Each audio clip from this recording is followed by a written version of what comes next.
नमस्कार। भारतीय दंड संहिता 1860 की धारा 107 और धारा 120 के संबंध में अभी चर्चा करते हैं। भारतीय दंड संहिता 1860 की धारा 107 में दुष्प्रेरण के बारे में बताया गया है।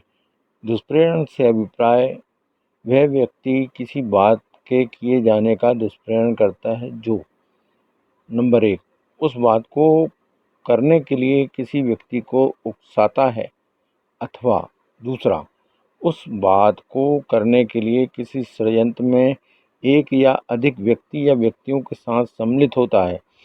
यदि उस षड्यंत्र के अनुसरण में और उस बात को करने के उद्देश्य से कोई कार्य या अवैध लोभ घटित हो जाए, अथवा तीसरा उस बात को किए जाने में किसी कार्य या वैध लोभ द्वारा सहायता करता है। धारा 107 में दुष्प्रेरण के अवयव बताए गए हैं, जो उपरोक्त अनुसार 3 हैं।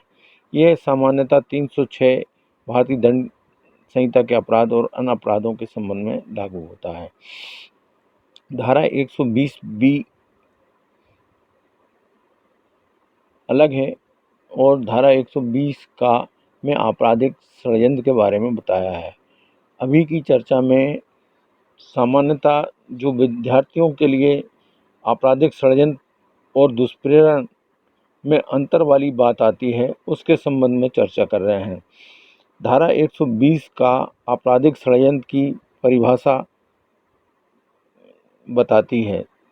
धारा 120 के अनुसार जब 2 या अधिक व्यक्ति कोई अवैध कार्य या कोई ऐसा कार्य जो अवैध नहीं है, अवैध साधनों द्वारा करने या करवाने को सहमत होते हैं, तब ऐसी सहमति आपराधिक षड्यंत्र कहलाती है। परंतु किसी अपराध को करने की सहमति के सिवाय कोई आपराधिक षड्यंत्र तब तक ना होगी जब तक कि सहमति के अलावा कोई कार्य उसके अनुसरण में उस सहमति के एक या अधिक पक्षकारों द्वारा नहीं कर दिया जाता। यह तत्वहीन है कि अवैध कार्य ऐसी सहमति का चरम उद्देश्य है या उस उद्देश्य का आनुषंगिक मात्र है। अब दुष्प्रेरण और आपराधिक षड्यंत्र में क्या अंतर है? इसके जो मुख्य अंतर हैं वो इस प्रकार हैं।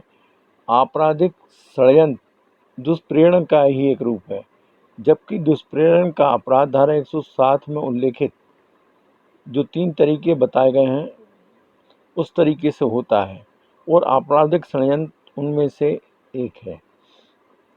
नंबर 2, आपराधिक षड्यंत्र का अपराध किसी आपराधिक कार्य को करने का करार करने मात्र से निर्मित हो जाता है, जबकि दुष्प्रेरण में केवल करार मात्र अपराध गठित नहीं करता है, जब तक कि ऐसे करार के अनुसरण में कोई कार्य या लोभ नहीं कर दिया गया है।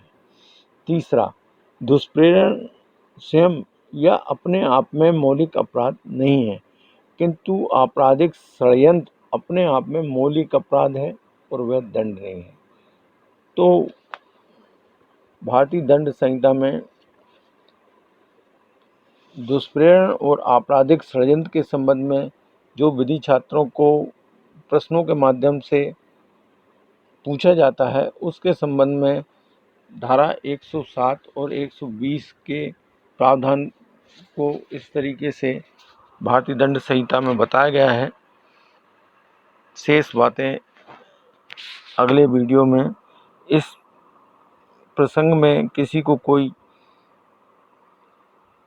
सवाल करना हो तो आप कमेंट बॉक्स में पूछ सकते हैं। धन्यवाद। नमस्कार।